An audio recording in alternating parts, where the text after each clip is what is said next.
ان الحمد للہ نحمده ونستعینه ونستغفره ونعوذ باللہ من شرور انفسنا ومن سیئات اعمالنا من يهده اللہ فلا مضل له ومن يضلل فلا هادی له واشهد ان لا الہ الا اللہ وحدہ لا شریک له واشهد ان محمدا عبدہ ورسولہ اما بعد فإن خیر الحدیث کتاب اللہ وخیر الہدی ہدی محمد صلی اللہ علیہ وآلہ وسلم وشر الامور محدثاتها وکل محدثۃ بدعہ وکل بدعۃ ضلالہ وکل ضلالۃ فی النار۔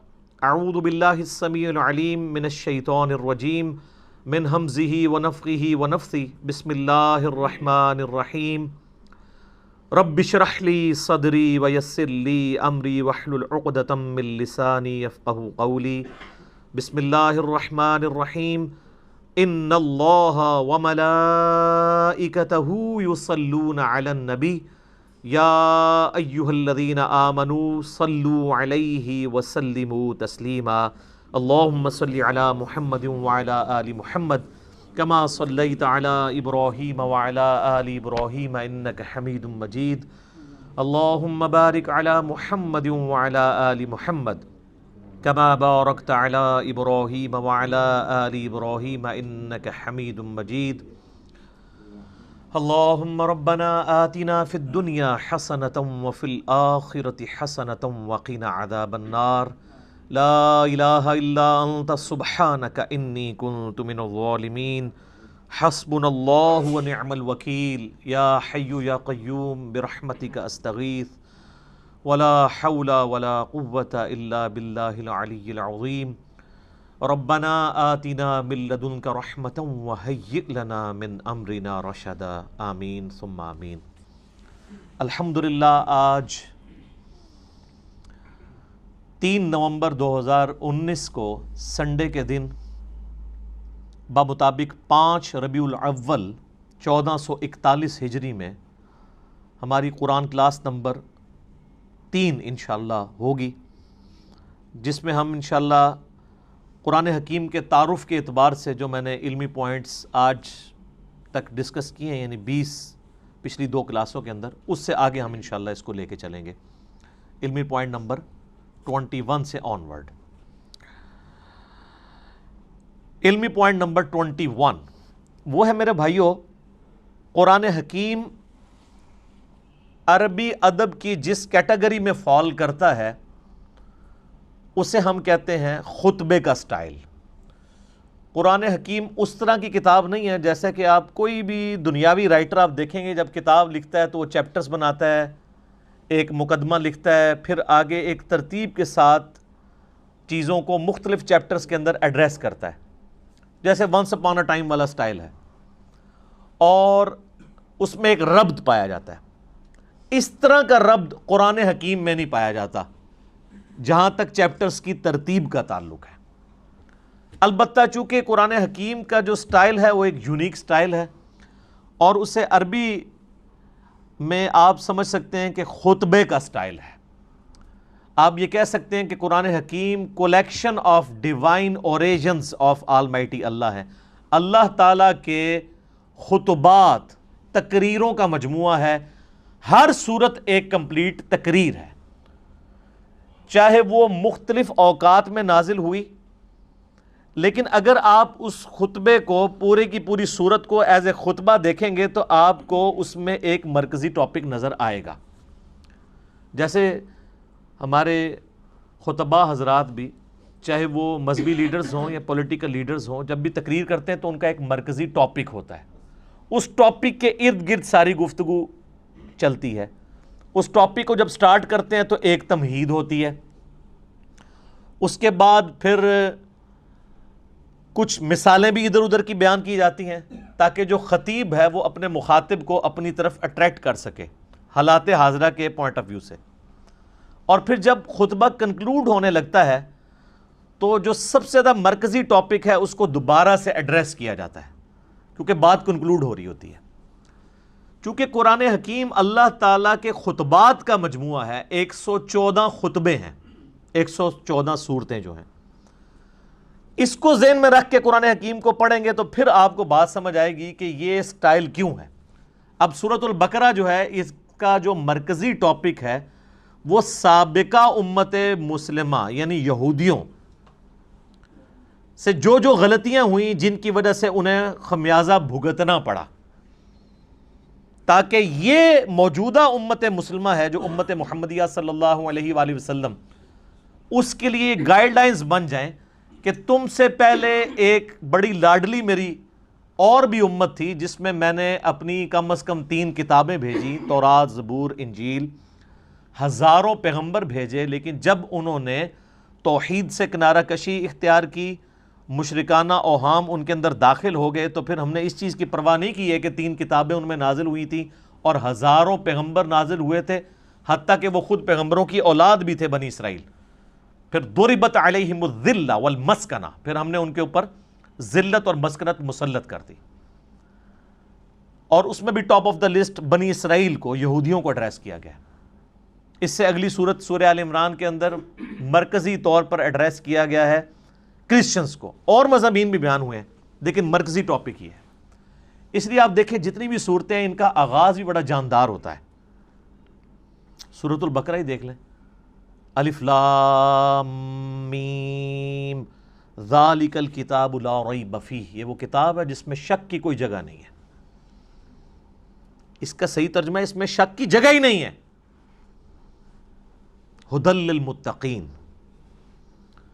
ان لوگوں کے لیے ہدایت ہے جو ڈر جانے والے ہیں، یعنی جو زندگی میں اپنی عقل استعمال کر کے ایک دفعہ ضرور اس رزلٹ پہ پہنچتے ہیں کہ ساری کی ساری کائنات جس نظام کے تحت چل رہی ہے وہ نظام کسی کے بنانے سے بنا ہے۔ God is the only explanation of all the physical phenomena in this universe۔ اس کائنات میں ہونے والے ہر فزیکل فینومینا کے پیچھے خدا ہے، اللہ ہے۔ پھر وہ ڈر جاتے ہیں کہ وہ اللہ جس نے ہماری مرضی کے بغیر ہمیں پیدا کیا ہے، وہ ہمارے ساتھ کچھ بھی کر سکتا ہے، اس کی طرف رجوع لاتے ہیں، غیب پر ایمان لاتے ہیں، نماز پڑھتے ہیں، اس کے دیے ہوئے رزق میں سے اس کی راہ میں خرچ کرتے ہیں۔ اور پھر سورۃ البقرہ کا اینڈ کتنی جاندار آیات پہ ہو رہا ہے، آمن الرسول بما انزل الیہ من ربہ والمؤمنون کل آمن باللہ وملائکتہ وکتبہ ورسلہ آنورڈ۔ اسی طریقے سے آپ ساری صورتوں کو دیکھیں تو ان کا سٹارٹ اور اینڈ بڑا جاندار ہے، اور پھر بیچ میں آپ کو مثالیں بھی بیان کی جائیں گی، واقعات بھی بیان کیے جائیں گے تاکہ بوریت نہ آئے۔ اور یہ قرآن حکیم کی میرے بھائیوں وہ خصوصیت ہے، قرآن بور نہیں ہونے دیتا۔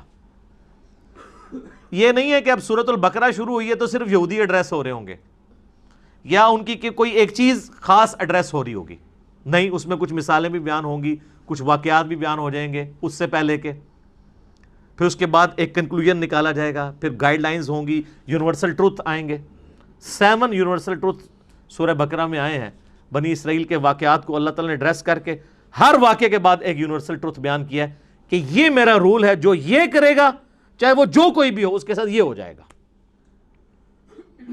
اس لیے قرآن حکیم میں انسان کا انٹرسٹ لوز نہیں ہوتا، بشرطے کہ قرآن پڑھتے ہوئے آپ کو یہ بات سمجھ آئے کہ قرآن کس سٹائل میں لکھا گیا ہے، کس سٹائل میں نازل ہوا ہے۔ مولانا مودودی رحمہ اللہ تعالیٰ نے جو تفہیم القرآن کا مقدمہ لکھا ہے نا، وہ مقدمہ ہی اسی کے اوپر ہے کہ ہمارے عام نوجوان بڑے شوق سے قرآن ترجمے والا لے کے بیٹھتے بھی ہیں، تب بھی ان کو کئی ایک باتیں، ان کو قرآن میں ایک تو ربط نظر نہیں آتا، کیونکہ ہم تو ان کتابوں کے عادی ہیں نا جو انسانوں کی لکھی ہوئی کتابیں ہیں، وہ تو ایک سیکوینس سے چل رہی ہوتی ہیں، ان کا سٹائل ڈیفرنٹ ہوتا ہے، وہ بکش سٹائل ہوتا ہے۔ قرآن کا سٹائل بکش نہیں ہے، قرآن کا سٹائل جو ہے وہ ہے خطبے کا، ایڈریس کرتا ہے آپ کو۔ اسی لیے مولا علی رضی اللہ تعالیٰ عنہ علیہ السلام کا قول ہے کہ جب میں نے اللہ سے گفتگو کرنی ہوتی ہے تو میں نماز پڑھتا ہوں، اور جب میری خواہش ہوتی ہے کہ میرا اللہ مجھ سے گفتگو کرے تو میں قرآن پڑھتا ہوں۔ آپ قرآن کو کبھی ترجمہ اکیلے بیٹھ کے سنیں تو آپ کو لگے گا کہ اللہ آپ سے مخاطب ہو رہا ہے۔ یہ والی کوالٹی کسی الہامی کتاب میں نہیں تھی، باقی کتابیں سلیبس کی فارم میں تھی، اس لیے ہم کہتے ہیں یہ قرآن کتاب اللہ بھی ہے اور کلام اللہ بھی ہے، اور اسی لیے اللہ کی صفت بھی ہے۔ یہ آپ کو ایڈریس کرتی ہے، بندہ ہل جاتا ہے۔ آپ کو پتہ ہے یہ صوت القرآن چینل 1992 میں جب ایکس پرائم منسٹر پہلی دفعہ پرائم منسٹر بنے تھے تو اس وقت انہوں نے یہ صوت القرآن چینل شروع کیا تھا جو ریڈیو کے اوپر چلتا ہے. کبھی امام کعبہ کی آواز میں عربک اور پھر فتح محمد جلندری صاحب کا ترجمہ, مراج الدین خان کی آواز میں ایک چلتا ہے. وہ لگتا ہے کہ آپ کے اندر ہی گھس جائے گا. وہ بندہ پریزنٹ کرتا ہے قرآن کے ترجمے کو. پھر بولنے کا سٹائل کہ مخاطب کے دل میں اتر جائے وہ بات. تو آپ کو وہ ترجمہ سن کے اپنی زبان میں, جن لوگوں کو عربی نہیں آتی ان کو بھی فیل ہوتا ہے کہ واقعی اللہ مجھ سے گفتگو کر رہا ہے. خطبے کا سٹائل ہے. تو مودودی صاحب نے اس مقدمے میں لکھا کہ ہمارے نوجوان لے کے بیٹھتے بھی ہیں, تب بعد میں پریشان ہو جاتے ہیں کہ یار یہ عجیب بے ربط آیات ہیں, کبھی کوئی بات شروع ہو جاتی ہے, کبھی کوئی بات شروع ہو جاتی ہے. لیکن جس بندے کو اسٹائل کا پتہ ہے نا, اس کو قرآن حکیم کی ہر آیت کا دوسری کے ساتھ ربط بھی نظر آئے گا.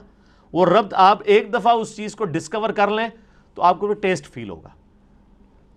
آپ پتہ اس وقت انگلینڈ کے اندر ایک, اب نیو مسلم تو نہیں ان کو کہنا چاہیے, اب ان کو 10 سال سے زیادہ ہو چکے ہیں, مسلمان ہوئے, عبد الرحیم گرین.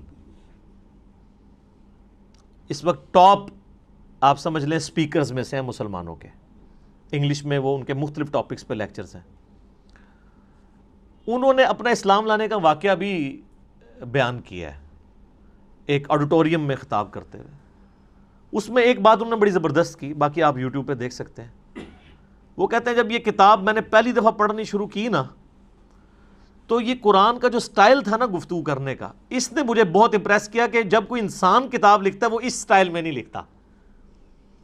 وہ کہتا ہے میں قرآن کے سٹائل سے امپریس ہوا ہوں کہ یہ گفتگو اس طرح کرتا ہے اور اس کانفیڈنس کے ساتھ گفتگو کرتا ہے کہ یہ کریٹر آف دا یونیورس ہی گفتگو اس طریقے سے کر سکتا ہے. انسان تو اتنے اعتماد سے دوسرے کے ساتھ بات ہی نہیں کر سکتا.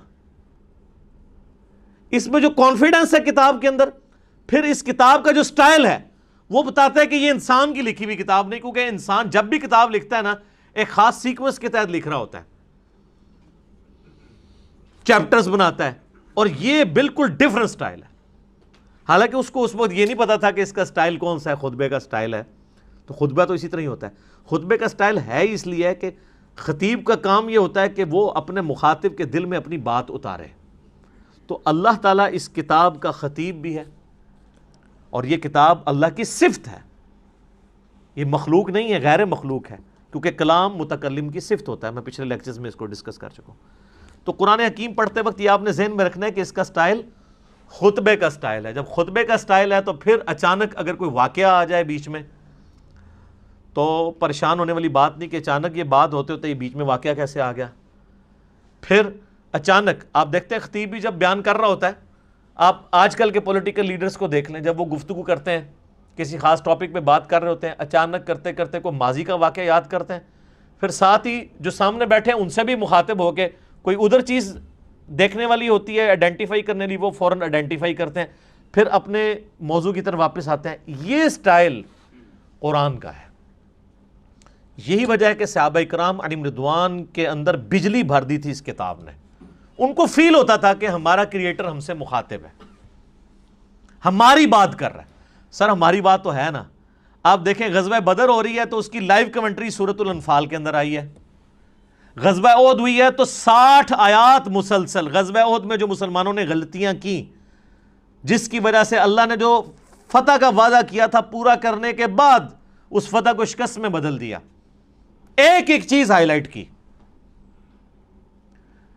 سورہ الاحزاب کے اندر غزوہ خندق کی لائیو کمنٹری آئی ہے. اسی طریقے سے سورہ توبہ کے اندر غزوہ تبوک کی پوری ڈیٹیلز آئی ہیں, اتنی ڈیٹیل کے ساتھ. نبی علیہ السلام کی مبارک زندگی کا آخری جو تھا غزوہ, کس طریقے سے مسلمانوں کو اس جد و جہد کے اندر گزرنا پڑ رہا تھا, منافقوں کو فیس کرنا پڑ رہا تھا.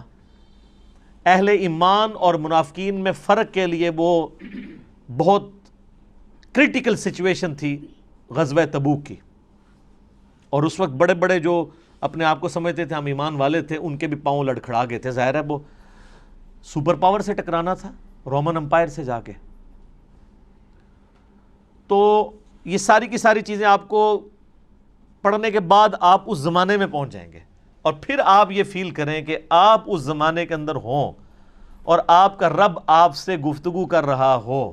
اب اس میں تو اسی طرح ہی ہوتا ہے نا، یا ایھا الذین آمنوا جب ہمیں کہا جا رہا ہوتا ہے تو وہ تو 1400 سال پہلے کہا جا رہا ہوتا ہے، لیکن ان میں تو وہ لوگ موجود تھے جنہوں نے وہ غلطیاں کی ہوئی تھی جن کی وجہ سے اللہ ان کو مخاطب کر رہا تھا، تو ان پہ اس چیز کی جو کیفیت طاری ہوتی تھی نا، وہ آج اس لیول کی کیفیت کبھی طاری نہیں ہو سکتی، لیکن اس کے قریب قریب ضرور ہے۔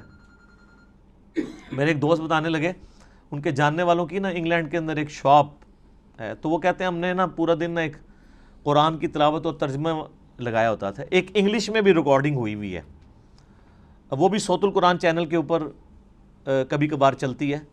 ویسے یہاں پہ جو رفاع یونیورسٹی ہے نا اسلام آباد میں، تو ان کا 24 گھنٹے قرآن کا چلتا ہے چینل، وہ آلموسٹ 3-4 دن میں قرآن پاک مکمل کر دیتے ہیں۔ تو اس میں ایک انگلش ترجمہ ہے، اس میں عربی کی آواز مشاری راشد کی ہے، اور انگلش ترجمہ جو ہے نا وہ اتنی زبردست آواز میں ہے، جس کو انگلش سمجھ آتی ہے تو وہ لگتا ہے کہ خدا آپ سے مخاطب ہے اور آپ کے دل میں اترتا ہے۔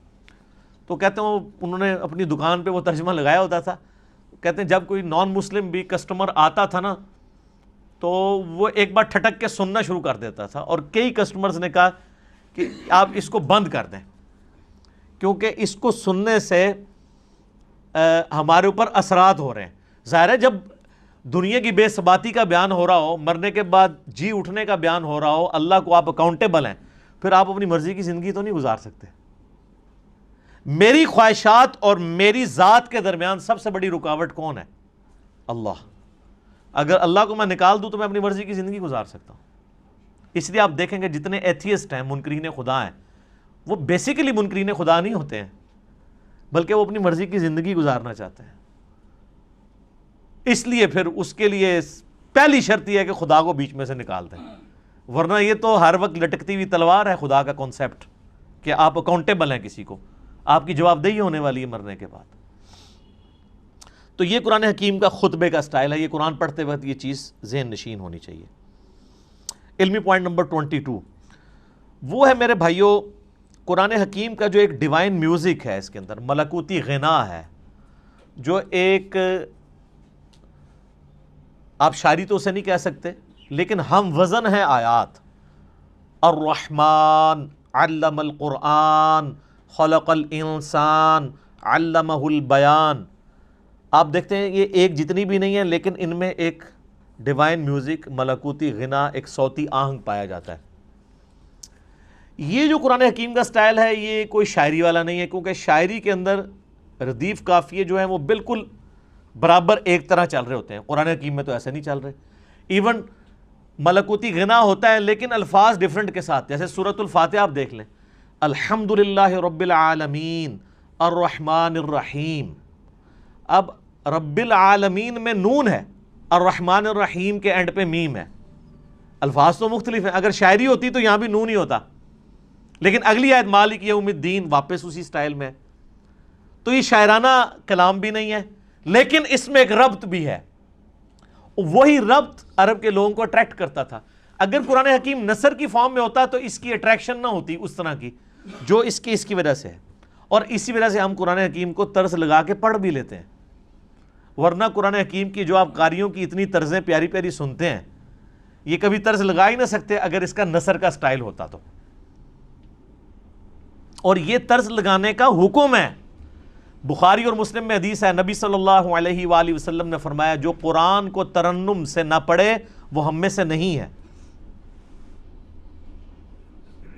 یہ نہ سمجھیے گا کہ یہ لوگ شوقیہ پڑھ رہے ہوتے ہیں، نبی علیہ السلام خود بھی ترنم سے قرآن پڑھا کرتے تھے۔ بخاری مسلم میں کئی احادیث ہیں، حتیٰ کہ بخاری میں ایک حدیث ہے، نبی صلی اللہ علیہ وآلہ وسلم نے فرمایا اللہ تعالیٰ اپنی مخلوقات میں سے سب سے زیادہ شوق کے ساتھ وقت کے پیغمبر کی آواز کو سنتا ہے جب وقت کا پیغمبر ترنم کے ساتھ قرآن پڑھ رہا ہوتا ہے، اپنی کتاب پڑھ رہا ہوتا ہے۔ اللہ تعالیٰ اس چیز کو شوق سے سنتا ہے۔ آپ عرب کے قاریوں کو دیکھیں نا، اور میں کہتا ہوں آج کے دور میں جیسے کہ مشاری راشد نے ایک عام مسلمان کے دل میں قرآن حکیم کی محبت پیدا کی ہے نا، وہ یقیناً ان کا خاصہ ہے۔ دیکھیں یہ فیلڈ ہے نا، قرآن حکیم کی ایک فیلڈ ہے کہ ایک بندہ اچھی عربی جانتا ہو، اچھی تفسیر کر لے، یہ ایک فیلڈ ہے۔ ایک فیلڈ یہ ہے کہ قرآن حکیم کی وہ خطاطی اچھی کر لے۔ اب عالم دین تو خطاطی نہیں کر پائے گا، ایک جو خطاط کر سکتا ہے۔ اس وقت بھی آپ کو پتا ہے جو ٹاپ آف دا لسٹ خطاط ہے جو اب مسجد نبوی میں ساری حرمین میں جو رائٹنگ کر رہا ہے وہ پاکستان کا ہے، کراچی کا رہنے والا ہے۔ اس کو پورا آفس دیا انہوں نے، ادھر تو اس بیچارے کو پوچھتا ہی کوئی نہیں تھا، وہ تو جب اس کی رائٹنگ سامنے آئی ہیں تو اب یہ ایک علیحدہ سے فیلڈ ہے۔ اسی طریقے سے قرآن حکیم کو ترنم سے پڑھنا یہ بھی الگ سے ایک فیلڈ ہے۔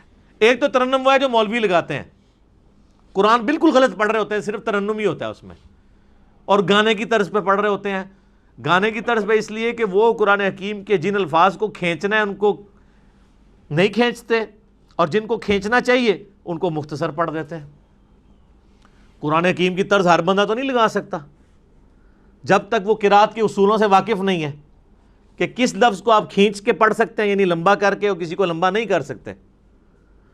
اسی لیے آپ دیکھیں گے علماء حضرات اکثر جو قاری نہیں ہوتے، جب وہ قرآن پڑھ رہے ہوں گے نا تو بالکل غلط قرآن پڑھ رہے ہوتے ہیں، زبر زیر ٹھیک پڑھ رہے ہوں گے، اور بعض تھوڑے بہت ایسے ہوں گے جو پروناؤنس بھی صحیح کر لیں گے۔ ویسے تو عموماً وہ لگتا ہے پنجابی میں ہی قرآن پڑھ رہے ہیں، عربی ان کو آتی ہوتی ہے لیکن عربی پروناؤنس نہیں صحیح کرنی آتی۔ بہت کم ہیں علماء میں سے جو صحیح پروناؤنس بھی عربی کو کر سکتے ہیں، یعنی ہمارے جو سب کانٹیننٹ کے لوگوں کی بات کروں، عرب کے لوگوں کی نہیں، ان کی تو اپنی زبان ہے۔ پھر وہ جب طرزیں لگانا شروع کرتے ہیں تو ان کو پتہ ہی نہیں ہے کہ وہ کون سے الفاظ کھینچ رہے ہیں، وہ کھینچنے بنتے بھی ہیں کہ نہیں، اور بعض اوقات وہ بعض ایسے الفاظ کو کھینچ دیتے ہیں کہ مطلب ہی الٹ ہو جاتا ہے۔ مثلا یہ جو لفظ ہے لام زبر لا، اگر لام کے اوپر زبر کے ساتھ لام زبر لا پڑھا جائے تو اس کا مطلب ہوتا ہے یقیناً، ضرور، بالضرور، جیسا کہ سورہ التکاثر میں آتا ہے ثم لتسألن یومئذ عن النعیم، ثم لتسألن، لام زبر لا، پھر اس قیامت کے دن ضرور تم سے پوچھا جائے گا ان نعمتوں کے بارے میں جو دنیا میں تمہیں اللہ نے دی تھی۔ لیکن اگر آپ اس کو طرز لگاتے ہوئے ثم لا تسألن، لا کو ذرا سا لمبا کر دیا تو لا کا مطلب کیا ہے؟ نہیں۔ اب یہ لام نہیں کھینچا جا سکتا۔ اچھا، اس ترنم کو برقرار رکھنے کے لیے عربی میں آپ کو یہ بھی اجازت ہوتی ہے عربی زبان میں کہ آپ مد عارض کر سکتے، عارضی مد بھی کر سکتے ہیں، یعنی مد وہاں پہ موجود نہیں ہے لیکن طرز بنانے کے لیے آپ مد خود انٹروڈیوس کروا سکتے ہیں بیچ میں، لیکن ہر لفظ کے اوپر نہیں، حروف مدہ کے اوپر، جس طرح یا مدہ ہے، واو مدہ ہے، الف مدہ ہے۔ جیسے ہم سورۃ الفاتحہ آپ دیکھتے ہیں، میری بھی قرات کہ یہ ایک چڑھی ہوئی ہے، تو اس میں اب جب ترنم سے پڑھ رہا ہوتا ہوں تو آپ اگر قرآن کھول کے دیکھیں گے تو وہاں تو مد نہیں پڑی ہوئی، لیکن اس مد کو میں خود بنا رہا ہوتا ہوں، وہ عربی رول کے تحت۔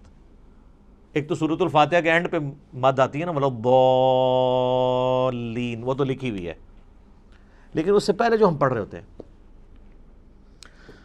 اعوذ باللہ من الشیطان الرجیم، الحمد للہ رب العالمین، ابھی جو میں نے کھینچا ہے یہ ہے نہیں ہے، لیکن اس کے بغیر یہ ترنم بن نہیں سکتا۔ الرحمن الرحیم مالک یوم الدین ایاک نعبد و ایاک نستعین۔ تو یہ جو کھینچنے والی چیز ہوتی ہے نا، یہ اس کے ترنم پیدا کرنے کے لیے، اور یہ عربی لنگوسٹک کے مطابق ہے۔ اذان میں بھی آپ دیکھیں، اذان میں جہاں کھینچ سکتے ہیں وہیں کھینچ سکتے ہیں۔ اذان پڑھتے ہوئے کیا آپ کہتے ہیں؟ اللہ اکبر، اللہ اکبر۔ اب اس میں کھینچی دو ہی جگہ گئی ہے، اللہ، لام کھڑی زبر والی۔ اب اکبر لفظ ہے، اس کو تو میں کھینچ نہیں سکتا، اکبر یہ نہیں پڑھ سکتا، یہ اکبر ہی رہے گا۔ اشہد ان لا الہ الا اللہ، اب یہ اللہ اتنا لمبا کھینچ دیا، یہی کھینچ سکتا ہے. تو آپ باقی دعاؤں میں بھی دیکھیں کتنے ربط ہیں. یہ جو ہم قنوت وتر میں دعا پڑھتے ہیں، حسن ابن علی کو نبی علیہ السلام نے سکھائی تھی اپنے نواسے کو جامعہ ترمذی میں. اللہم اہدنی فی من ہدیت وعافنی فی من عافیت وتولنی فی من تولیت وبارک لی فی ما اعطیت وقنی شر ما قضیت. دیکھا کیسی ٹون ہے اس میں، دعاؤں میں بھی آپ کو نظر آئے گی. قل اعوذ برب الفلق من شر ما خلق ومن شر غاسق اذا وقب.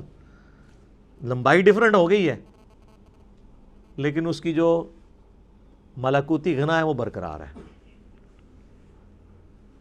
اصل بعض صورتیں ایسی ہیں جن میں جو شاہکار ہیں عربی لنگوسٹک کا، سورہ مریم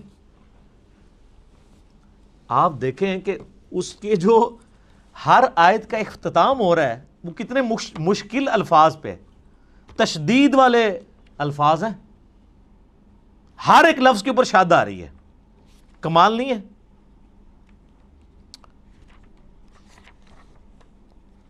پارہ نمبر 16 کے اندر جا کے آتی ہے نا سورہ مریم. اعوذ باللہ من الشیطان الرجیم. آپ دیکھیں پہلے تو حروف مقطعات ہیں، اس کے بعد ذکر رحمت ربک عبدہ زکریا اذ نادى ربه نداء خفيا قال ربي إني وهن العظم مني واشتعل الرأس شيبا ولم أكن بدعائك ربي شقيا.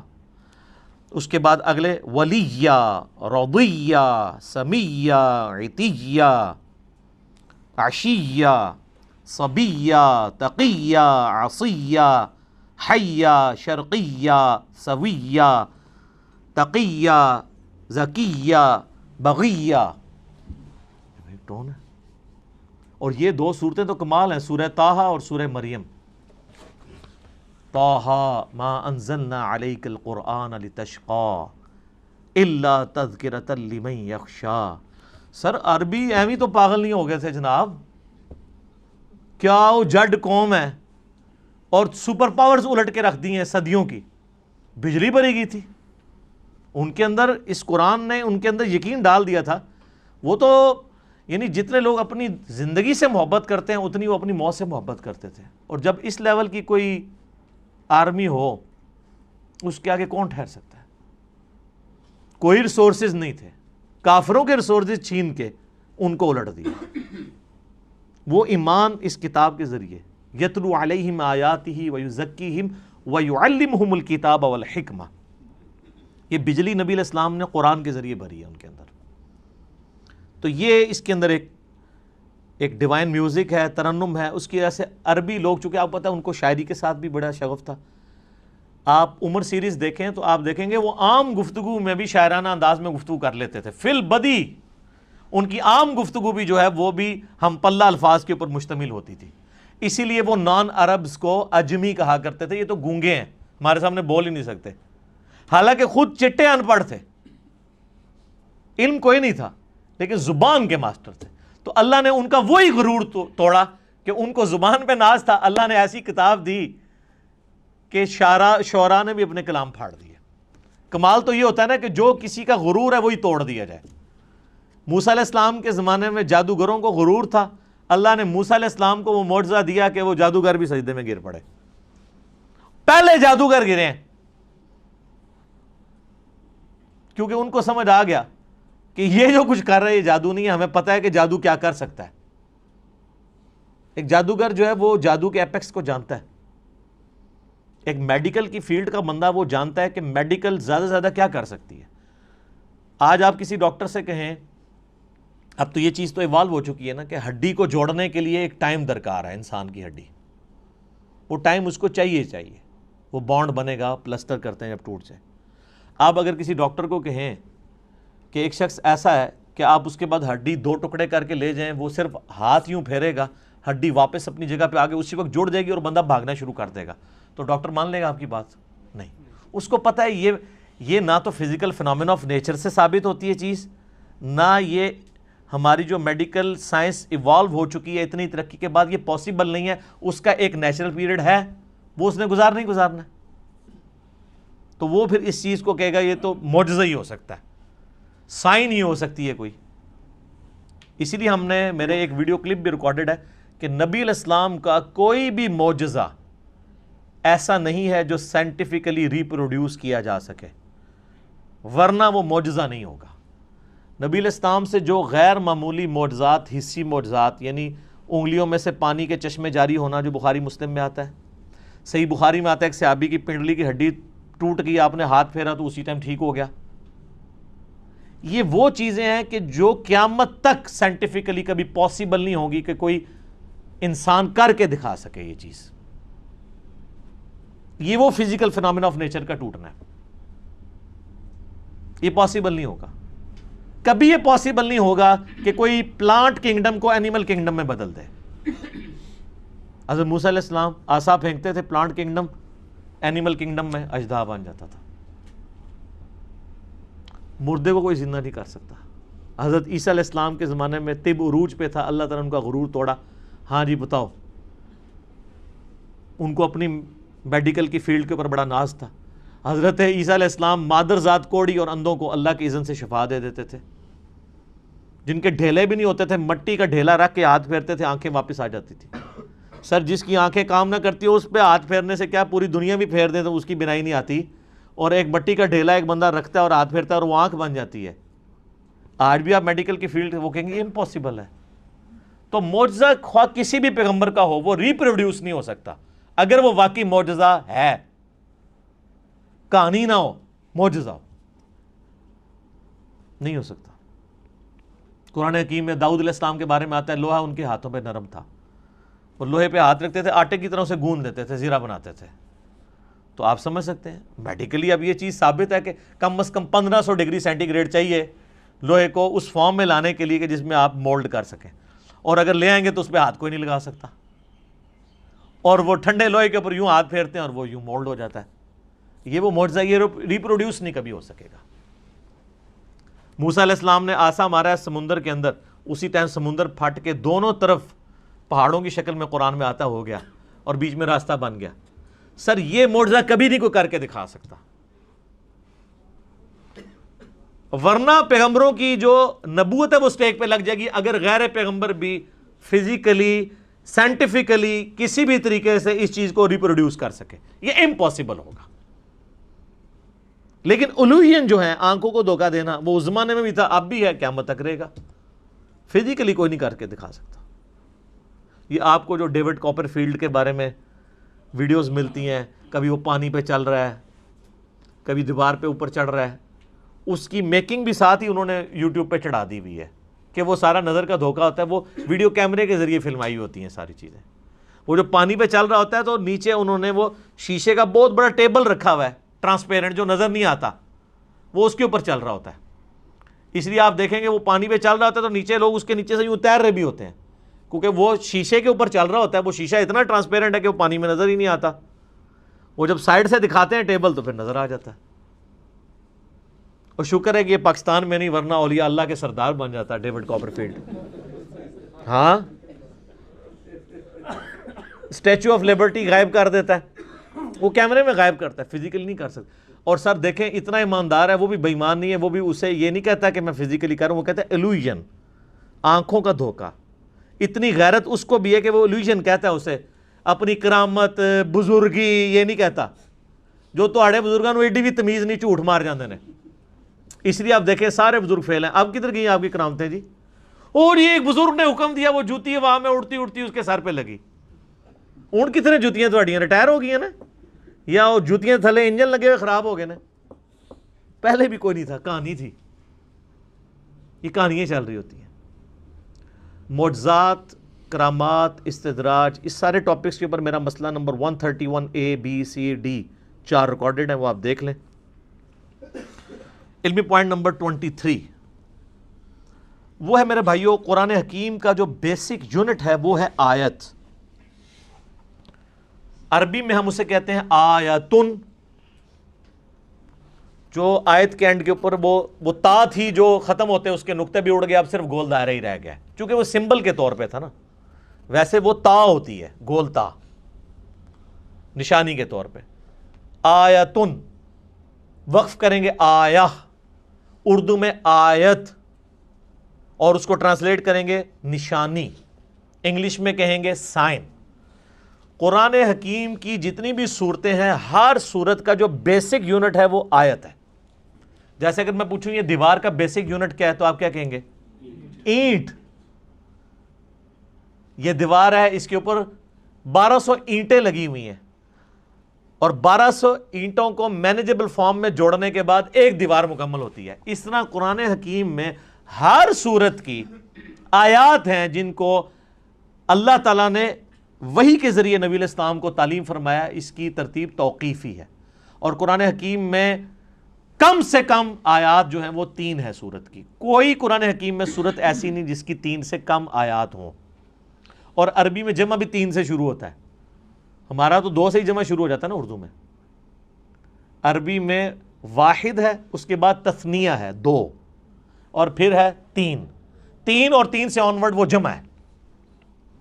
رب المشرق والمغرب سنگولر, رب المشارق والمغارب کئی مشرق اور کئی مغرب, اور رب المشرقین اور رب المغربین 2 مشرق اور 2 مغرب. اس کے اوپر بھی میرا کلپ ہے کہ یہ کیا مطلب ہے. کہیں آتا ہے 1 مشرق 1 مغرب, کہیں آتا ہے 2 مشرق 2 مغرب, کہیں آتا ہے 2 سے زیادہ مشرق 2 سے زیادہ مغرب. وہ آپ دیکھ لیجئے گا. تو عربی میں اس طریقے سے. تو قرآن حکیم میں چونکہ سورت ہے تو اس میں آیات ہیں, تو آیات کم از کم جمع تو ہونی چاہیے, تب ہم انہیں آیات بولیں گے. تو کم سے کم آیات جو ہیں وہ 3 ہیں, اور قرآن حکیم کی سب سے چھوٹی سورت کی بھی آیات 3 ہی ہیں.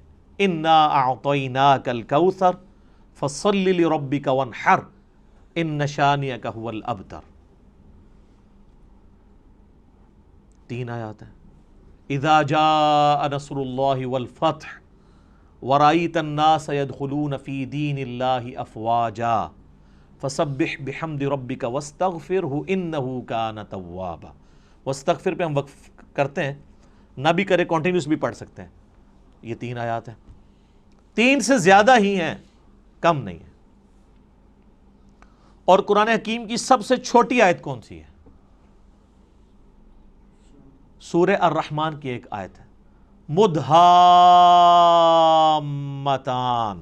فبأی آلاء ربکما تکذبان. ایک لفظ کے اوپر پوری آیت ہے. اور قرآن حکیم کی سب سے لمبی آیت دین ہے جو سورۃ البقرہ کے اندر آئی, اور اس کے بعد پھر آیت الکرسی ہے 255 نمبر آیت. اب آیت الکرسی آپ دیکھیں اتنی لمبی ہے, اس کی کئی چھوٹی آیتیں بن سکتی ہیں, اور اس میں ربط بھی ہے. اللہ لا الہ الا هو الحی القیوم لا تأخذہ سنۃ ولا نوم, یہ 2 آیتیں بن سکتی تھی. لہ ما فی السماوات وما فی الارض, تیسری آیت بن سکتی تھی. من ذا الذی یشفع عندہ الا باذنہ یعلم ما بین ایدیہم وما خلفہم ولا یحیطون بشیء من علمہ الا بما شاء وسع کرسیہ السماوات والارض ولا یؤودہ حفظہما وہو العلی العظیم. اتنی لمبی یہ آیت ہے, اس کے ٹکڑے ہو سکتے تھے. یہ پوری کی پوری ایک آیت ہے. یہ ہمیں کس نے بتایا؟ نبی صلی اللہ علیہ وآلہ وسلم نے. اور نبی علیہ السلام کو اللہ تعالیٰ نے وحی کے ذریعے یہ بات بتائی ہے. لہٰذا قرآن حکیم کی جو آیات ہیں یہ بھی وحی کے ذریعے بتائی گئی ہیں کہ یہ آیت ہے, یہ آیت ہے, یہ آیت اتنی لمبی ہے, یہ چھوٹی ہے. بعض اوقات آپ دیکھیں گے کہ آیات, آپ وہ 2 آیتیں دیکھیں تو وہ ایک آیت بھی بن سکتی تھی, لیکن اسے سپلٹ کر کے 2 آیات بنایا گیا. حروف مقطعات ہی آپ دیکھیں, کئی جگہ حروف مقطعات کی پوری آیت بنتی ہے, اور کئی جگہ وہ ایک آیت کے ساتھ جز کے طور پہ ہوتی ہے. اب یہ صحابہ کرام نے اجتہاد سے نہیں کیا, یا کسی کاتب کی مرضی سے نہیں ہوا, بلکہ یہ اللہ تعالیٰ نے وحی کے ذریعے اپنے محبوب صلی اللہ علیہ وآلہ وسلم کو تعلیم فرمایا. اور ساتھ یہ بھی یاد رکھیے گا کہ آیات کی دو اقسام ہیں قرآن حکیم میں. ایک آیات وہ ہیں جو محکمات ہیں اور دوسری ہیں جو متشابہات ہیں. سورہ آل عمران کی 7 نمبر آیت ہے جس میں اللہ تعالیٰ نے خود یہ بیان فرمایا کہ ہم نے جو آپ کی طرف قرآن نازل کیا ہے اس کی آیات دو قسم کی ہیں. ایک تو محکمات ہیں اور وہ کتاب کی جڑ ہے. محکمات کیا؟ جن میں حکم نازل ہوئے ہیں. جیسے حکم ہے کہ ایک اللہ کو ایک مانو، پیغمبروں پر ایمان لاؤ، کتابوں پر لاؤ، فرشتوں پہ لاؤ، آخرت پر لاؤ ایمان، نماز قائم کرو، زنا سے بچو، چوری سے بچو، ماں باپ کے ساتھ حسن سلوک کرو. جتنے اللہ کے احکامات ہیں یہ محکم آیات ہیں. اور قرآن نے کہا کہ یہ ام الکتاب ہے، کتاب کی ماں ہے، جڑ ہے. اور پھر کہا گیا دوسری جو قسم ہے وہ ہے متشابہات. سورہ آل عمران آیت نمبر 7. میں ٹائم بچانے کے لیے عربی اس کی اسکپ کر رہا ہوں، ڈائریکٹ اردو میں بات کر رہا ہوں. اور کہا گیا وہ متشابہات جو ہیں ان کی جو تعویل ہے وہ صرف اللہ کے علم میں ہے، اور اہل ایمان صرف ان پر ایمان لاتے ہیں اور اس کی تعویل کو اللہ کے سپرد کرتے ہیں، اور پھر اللہ سے یہ دعا کرتے ہیں کہ جو کچھ اس کتاب میں نازل ہوا ہم اس پر ایمان لاتے ہیں. اور پھر وہ کہتے ہیں ربنا لا تزغ قلوبنا بعد اذ ہدیتنا وہب لنا من لدنک رحمہ انک انت الوہاب آمین. اے رب ہمارے دلوں کو ٹیڑھا مت کرنا بعد اس کے کہ تو نے ہمیں ہدایت عطا فرمائی، اور ہمیں اپنے پاس سے رحمت عطا فرما، اے عطا فرمانے والے. تو متشابہات کی وہ تفصیل میں نہیں پڑھتے، اور قرآن میں کہا گیا انہی آیات میں کہ جو ان متشابہات کے پیچھے پڑھتے ہیں ان کے دل ٹیڑھے ہو چکے ہیں، کیونکہ ان کا سلوشن ہمارے پاس موجود نہیں ہے. یہ نہ سمجھیے گا کہ ان کا مطلب ہی کوئی نہیں پتا کسی کو. صرف متشابہ عربی میں کہتے ہیں ریزیمبلنس والی چیزیں. مثلا جنت کے بارے میں جتنی باتیں ہیں یہ متشابہات ہیں کہ جنت میں نعمتیں ملیں گی، حوروں کا کنسیپٹ ہے. اب دنیا میں اس کی مثال آپ من و ان تو پیش نہیں کر سکتے، دنیاوی عورتیں تو اس کی مثال نہیں ہو سکتی، لیکن دنیاوی عورتوں کو اللہ تعالیٰ نے ایک ریزیمبلنس کے طور پر دنیا میں ماڈل کے طور پہ پیش کیا ہے کہ بس جس طرح یہ ہے ایسے ہی حوریں بھی ہوں گی. لیکن وہ کیسی ہیں؟ وہ سورہ سجدہ میں ہے کہ جو اللہ نے تمہارے آنکھوں کی ٹھنڈک چیزیں نعمتیں چھپا رکھی ہیں وہ کوئی اس کو امیجن بھی نہیں کر سکتا. بخاری مسلم میں ہے کہ نہ کسی کے دل میں ان کا کھٹکا بھی گزرا ہے کبھی، نہ کسی آنکھ نے دیکھی، نہ کان نے سنی، نہ کسی کے دل پہ کھٹکا گزرا جو اللہ نے جنت میں نعمتیں تیار کر رکھی ہیں، لیکن اس کی مثالیں بیان کی جاتی ہیں. اسی طریقے سے کہا گیا شہید زندہ ہے لیکن تمہیں شعور نہیں ہے. کہہ دیا نا بھئی زندہ کیسے ہے؟ مرا ہوا ہے، اٹھ نہیں سکتا، قبر سے باہر نہیں نکل سکتا. یہ متشابہ آیات ہے کہ وہ آخرت کی زندگی ہے، اس پہ دنیا کے رولز اپلائی نہیں ہوتے. اچھا قرآن بار بار کہہ رہے ہیں کہ تمہیں شعور نہیں ہے. ہمارے مسلمانوں نے جس چیز سے منع کیا تھا شعور نہیں ہے، انہوں نے الٹا شعور بنایا اور کہا جی زندہ ہے تو زندہ سے تو آپ مانگ بھی سکتے ہیں، تو اسی لیے ہم جا کے مردوں سے مانگتے ہیں. تو اس پہ پھر میں ہی پھکی دیتا ہوں کہ یہ زندہ بندے میرے پاس بیٹھے ہوئے ہیں 70-80 کے قریب، میں کسی سے بھی پانی مانگوں مجھے دے دے گا. آپ ذرا اپنے والے زندہ سے ذرا مانگو نا کہ چلو قبر کے اندر سے کوئی ہاتھ باہر نکال کے بتا دے. اگر آپ یہی رول لگا رہے ہو پھر آپ کو ماننا پڑے گا کہ یہ زندگی اور وہ زندگی اور. اس زندگی میں سانس کی ضرورت ہے، کھانے پینے کی ضرورت ہے اور رفع حاجت کرنے کی ضرورت ہے. اس زندگی میں ان چیزوں کی ضرورت نہیں ہے. تو جب شعور ہی نہیں، متشابہات ہیں اس کے پیچھے پڑے ہوئے ہیں.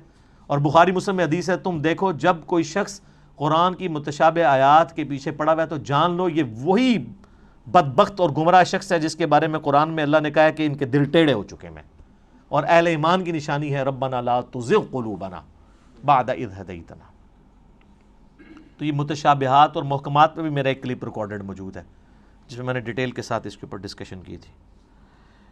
علمی پوائنٹ نمبر 24 وہ ہے میرے بھائیوں قرآن حکیم کی آیات مل کر ایک مکمل صورت بناتی ہیں، جس کا کچھ حصہ میں پہلے ڈسکس کر چکا کہ قرآن حکیم میں کم از کم 3 آیات والی ایک صورت ہے.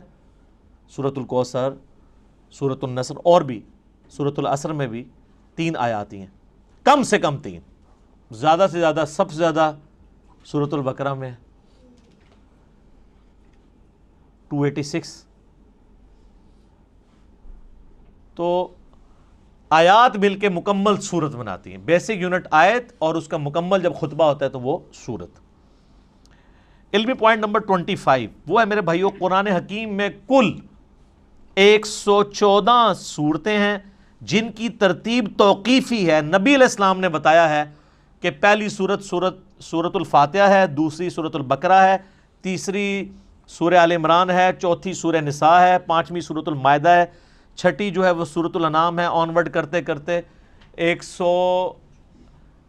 12 نمبر سورۃ الاخلاص ہے، 113 سورۃ الفلق ہے اور 114 سورۃ الناس ہے۔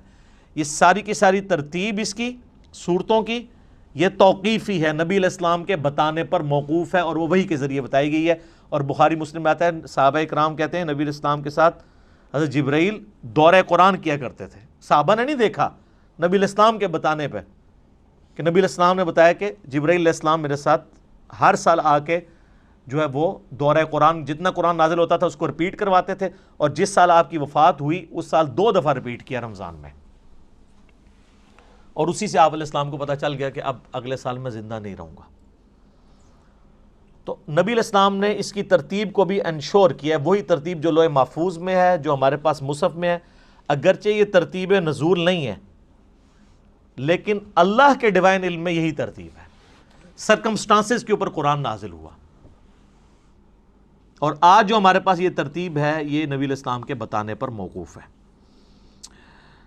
علمی پوائنٹ نمبر 26 وہ ہے میرے بھائیوں، قرآن حکیم کل 5 طرح کے ٹاپکس کی کیٹیگری میں فال کرتا ہے، اگر بڑی بڑی کیٹیگریز بنائی جائیں۔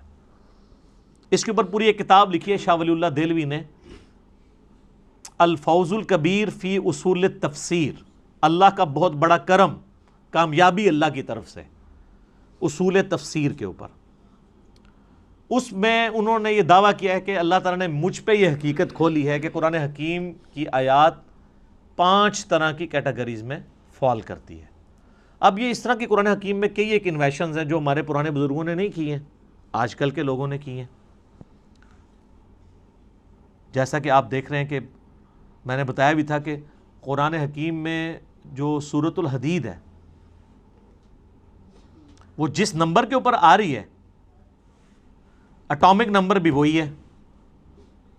اب اس پرانے زمانے میں تو اٹامک نمبر نہیں ہوا کرتے تھے، یہ ہر آنے والے زمانے میں، یہ حروف ابجد کے اوپر میرا ایک کلپ دیکھ لیں، اس میں نے ڈیٹیل سے یہ بتائی، تو یہ چیزیں آپ کو نظر آئیں گی۔ وہ ہر زمانے میں جو بندہ قرآن پہ محنت کرے گا اس کے اوپر ٹروتھ ریویل ہوگا۔ قرآن حکیم میں آیات جوڑوں کی شکل میں نازل ہوئیں صورتیں، پرانے بزرگوں سے آپ کو اس طرح کی چیزیں نہیں ملیں گی۔ لیکن یہ حمید الدین فراہی رحمہ اللہ تعالیٰ، جو ڈاکٹر اسرار صاحب کے آپ سمجھ لیں دادا استاد تھے، انہوں نے پہلی دفعہ یہ ٹروتھ ریویل کیا کہ قرآن حکیم کی ہر صورت کا کوئی نہ کوئی جوڑا ہے۔ کچھ تو ہمیں پتہ ہی ہے، سورۃ الفلق، سورہ جو ہے وہ سورہ ناس، یہ مطلب جوڑا ہے دونوں کا، لیکن جو بیچ میں کی صورتیں انہوں نے پھر بتایا کہ واقعی وہ جوڑے ہیں، جیسے مرد و عورت کا جوڑا ہوتا ہے اس طرح ریسیپروکل پایا جاتا ہے صورتوں کے اندر۔ سورہ بقرہ اور سورہ آل عمران بھی جوڑا ہے، ایک یہودیوں کو ایڈریس کرتی ہے، دوسری عیسائیوں کو ایڈریس کرتی ہے۔ تو اس طرح کئی ایک صورتیں جو جوڑوں کی فارم میں، یہ ٹروتھ بال میں ریویل ہوا ہے۔ بل یہ الفوز الکبیر فی اصول تفسیر کا اردو ترجمہ بھی آ چکے، آپ پڑھیں۔ 5 کیٹیگریز انہوں نے بیان کی ہیں۔ نمبر 1 علم الاحکام، یعنی قرآن حکیم کی آیات احکام سے ریلیٹڈ ہوں گی، نماز، روزہ، حج، زکوٰۃ، عقائد، یہ ساری چیزیں علم الاحکام میں آتی ہیں۔ نمبر 2 علم المخاصمہ، مخاصمہ کہتے ہیں جھگڑا کرنے کو، علمی جھگڑا، یعنی جو منکرین خدا ہیں یا جیوز اور کرسچنز ہیں، ان کے جو لیم ایکسکیوزز ہیں ان کے علمی جوابات دیے گئے ہیں، تو یا آیات اس کے اوپر مشتمل ہوں گی۔ نمبر 3 التذکیر بالموت، موت کو یاد کروا کے کہ تمہیں مر کے کسی کے پاس پہنچنا ہے اور آخرت کی زندگی میں دنیا کی زندگی کا جواب دینا ہے، اس کو کہتے ہیں التذکیر بالموت، نصیحت کرنا موت کو یاد کروا کے۔ اس کے اوپر آیات، اب یہ تو قرآن پاک میں بڑا مین ٹاپک ہے۔ قرآن حکیم کے اگر 2 مین ٹاپک دیکھے جائیں تو عقیدہ توحید اور دوسرا ہے دنیا کی بے ثباتی، دنیا سے بے رغبتی۔ چوتھی کیٹیگری انہوں نے کہا التذکیر بآلاء اللہ، اللہ کی قدرت کی بڑی بڑی نشانیوں کے ذریعے اللہ اپنا تعارف کرواتا ہے.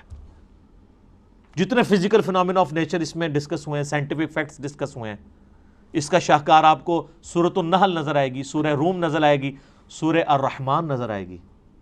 اس میں تو یہ لفظ بھی آ گیا ہے فَبِأَيِّ آلَاءِ رَبِّكُمَا تُكَذِّبَانِ، جس کا ترجمہ اکثر مولویوں نے غلط کیا ہوا ہے. تم اپنے رب کی کون کون سی نعمتوں کو جھٹلاؤ گے؟ حالانکہ نعمت خود عربی کا لفظ ہے. مودودی صاحب نے اس کا ترجمہ صحیح کیا ہے، تم اپنے رب کی قدرت کی کون کون سی نشانیوں کو جھٹلاؤ گے، کیونکہ دوزخ کی آیات کے بعد بھی پھر یہ آیت ریپیٹ ہوتی ہے. تو دوزخ کیا نعمت ہے؟ وہ ترجمہ کرنے والے کو بھی نہیں سمجھ آئی. تو اعلیٰ کا مطلب ہوتا ہے قدرت کی بڑی بڑی نشانی. تو دوزخ اللہ کی قدرت کی نشانی تو ہے، جس طرح جنت ہے. تو مودودی صاحب ہر دفعہ جب آیت آتی ہے نا، یہ والی آیت، تو اس کے سیاق و سباق کے اعتبار سے اس کا ترجمہ کرتے ہیں، کیونکہ عربی بڑی ورسٹائل زبان ہے. عربی میں ایک لفظ اگر سیاق و سباق میں آپ مختلف جگہ بیان کریں گے تو وہ اپنا وہ والا مطلب بیان کرے گا. اگر میں آپ کو کہوں مسجد الحرام اور کہوں ولد الحرام، زمین آسمان کا فرق ہے. حرام دونوں جگہ ہی موجود ہے. مسجد حرام جس کی حرمت ہے، عزت ہے، اور ایک وہ حرام ہے جو ہم حرام کہتے ہیں، زنا حرام، چوری حرام. اب یہ حرام ہو رہا ہے. آپ کے حساب سے تو اس کا نام مسجد حلال ہونا چاہیے تھا، حلال مسجد. تو اڈی مسجد ادھر منہ کر کے نماز پڑھ دو تو نہ ہی حرام ہے، لیکن حرام عربی والا ہے. حرمت کی جگہ جہاں پہ آپ اللہ کی حدود کو توڑیں گے تو وہ بڑا جرم ہوگا ایز کمپیئر ٹو اور جگہوں کے. اس کی حرمت اللہ نے رکھی ہے، عزت رکھی ہے، لفظ ایک ہی ہے، لیکن دونوں جگہ مختلف معنی دے رہے ہیں. تو اس طرح فَبِأَيِّ آلَاءِ رَبِّكُمَا تُكَذِّبَانِ کا ترجمہ بھی مختلف جگہ مختلف آئے گا. اور پانچویں کیٹیگری ہے التذکیر بأیام اللہ، اللہ تعالیٰ کے فیصلوں کے بڑے بڑے جو دن ہیں ان کے ذریعے ڈر سنانا. اور یہ بھی قرآن پاک کا بڑا مین مضمون ہے. اگلی انبیاء کی جو امتیں ان کا ذکر کر کے اللہ تعالیٰ نے پھر فیصلہ اچھا یہ سارے الفاظ قرآن میں موجود ہیں. فَذَكِّرْهُمْ بِأَيَّامِ اللَّهِ، یہ اللہ تعالیٰ نے حضرت موسیٰ علیہ السلام کو کہا کہ اپنی امت کو ڈراؤ اللہ کے بڑے دنوں سے. بڑا دن کون سا؟ جس میں بڑا فیصلہ ہوا. 10 محرم کا دن بڑا دن تھا جس میں یہ فیصلہ ہوا کہ فرعون کو ڈبویا جائے گا اور بنی اسرائیل کو نجات دی جائے گی اس کے ظلم سے. بخاری مسلم میں آتا ہے نا کہ یہودی اس دن روزہ رکھتے تھے کہ فرعون کو ڈبویا گیا. پھر نبی علیہ السلام نے امت کو حکم دیا کہ تم 9 اور 10 دو روزے رکھو. اس پہ ڈیٹیل میرا کلپ موجود ہے، آج میں اس کی طرف نہیں جاتا. قوم عاد جس دن ہلاک ہوئی وہ اللہ کی قدرت کی یعنی آپ ایگزیکیوشن کا ایک بہت بڑا دن ہے. ہماری امت میں فتح مکہ کا دن ایام اللہ میں سے ہے. غزوہ بدر کا دن ایام اللہ ہے، اللہ کے فیصلے کا دن ہے. اللہ نے کہا، یہ کہتے تھے نا فرقان ہوگا، یہ ابو جہل نے کہا تھا کہ یہ حق اور باطل میں فرق کرنے والا دن ہوگا. اللہ نے کہا تم نے فرقان بولا تھا، لے پھر میں اس دن کو فرقان بنا دیتا ہوں کہ نہتے مسلمانوں سے تم لیس ہوئے کافروں کو، جنگجو کافروں کو مرواؤں گا. غیبی مدد کے ساتھ ہوا نا. تو یہ اللہ کی قدرت کے بڑے بڑے دن یہ اگلی امتوں میں بھی گزرے ہیں. قوم سمود، قوم عاد، قوم نوح کی تباہی کے دن ایام اللہ تھے. تو یہ 5 کیٹیگریز بنی. اب آپ قرآن کی کوئی آیت نکالیں، میں کوئی آیت بھی پڑھوں، آپ خود مجھے بتا دیں گے کہ یہ فلاں کیٹیگری میں فال کرتی ہے. اگر میں کہوں ان اللہ وملائکتہ یصلون علی النبی یا ایھا الذین آمنوا صلوا علیہ وسلموا تسلیما اللہم صلی علی محمد وعلی آل محمد، یہ آیت کس کیٹیگری میں فال کرتی ہے؟ تو آپ کہیں گے یہ علم الاحکام والی کیٹیگری میں فال کرتی ہے، کیونکہ اس میں حکم آیا دروشی پڑھنے کا. تو آپ یہ خود ڈیفائن کر سکتے ہیں. کوئی بھی آیت آپ کنسیڈر کریں گے آپ فوراً پہنچ جائیں گے یار یہ آیت فلاں کیٹیگری میں فال کرے گی. افلا يعلم اذا بعثر ما في القبور وحصل ما في الصدور. کتنا ان آیات کے اندر زور ہے. یہ التذکیر بالموت ہے کہ مرنے کے پاس تمہیں بعد اپنے رب کے حضور پیش ہونا ہے، اس کیٹیگری میں فال کرتی ہے. اور اسی طریقے سے آپ سورہ رحمان شروع کریں، اللہ کی قدرت کی نشانیاں. سورۃ النحل میں اللہ تعالیٰ نے کہا ہم نے شہد کی مکھی کے اوپر بھی یہ وحی کی ہے اور اس کو ہم نے راستے دکھائے ہیں کہ پھولوں کا رس چوس اور یہ سب کچھ. اس طرح کی جتنی چیزیں ہیں. سورۃ البقرہ میں آیا آسمان سے بارش کا برسنا، زمین سے سبزے کا نکلنا. یہ آیات جتنی ہیں کس کیٹیگری میں فال کرتی ہیں؟ التذکیر بآلاء اللہ، اللہ کی قدرت کی بڑی بڑی نشانی ہے. اور اس طریقے سے سورہ المائدہ کے اندر، سورہ نساء کے اندر، سورۃ البقرہ کے اندر اللہ تعالیٰ جو کرسچنز کو، جوز کو جواب دیتا ہے. سورہ مائدہ میں اللہ تعالیٰ فرماتا ہے نا کہ عیسیٰ کی مثال تو اللہ کے ہاں آدم کی سی ہے. آدم کو تو تم بھی اللہ کا بندہ ہی مانتے ہو، حالانکہ اس کی تو نہ ماں تھی نہ باپ. عیسیٰ کا باپ نہیں تھا تو اس کو تم نے خدا بنا لیا. جس کی ماں بھی نہیں تھی، باپ بھی نہیں تھا، اس کو تو تم بھی بندہ مان رہے ہو. اب یہ مخاصمہ کیا نا، جھگڑا کیا علمی، جس کو میں اینٹی وینم پھکی والی بات کرتا ہوں، الزامی جواب. یہ علم المخاصمہ ہے. ٹھیک ہو گیا جی؟ ابھی 26 پوائنٹ ہوئے ہیں جی، 14 ابھی بھی باقی ہیں. تو ہو سکتا ہے کہ چوتھا 5واں لیکچر بھی اس پہ ہو. اب ہمارا ٹائم پورا ہو چکا ہے. اللہ تعالیٰ سے دعا ہے جو حق بات میں نے کہی اللہ تعالیٰ ہمارے دلوں میں راسخ فرمائے. اگر جذبات میں میرے منہ سے کوئی غلط بات نکل گئی تو اللہ تعالیٰ ہمیں معاف کر دے، ہمارے دلوں سے محو بھی کر دے. اللہم صلی علی محمد وعلی آل محمد کما صلیت علی ابراہیم وعلی آل ابراہیم انک حمید مجید. اللہم بارک علی محمد وعلی آل محمد کما بارکت علی ابراہیم وعلی آل ابراہیم انک حمید مجید. اللہ تعالیٰ ہمیں اس دعوت حق کو دوسرے بھائیوں تک پہنچانے کی توفیق عطا فرمائے. سبحانک اللہم وبحمدک اشہد ان لا الہ الا انت استغفرک واتوب الیک وما علینا الا البلاغ المبین. جزاکم اللہ خیرا.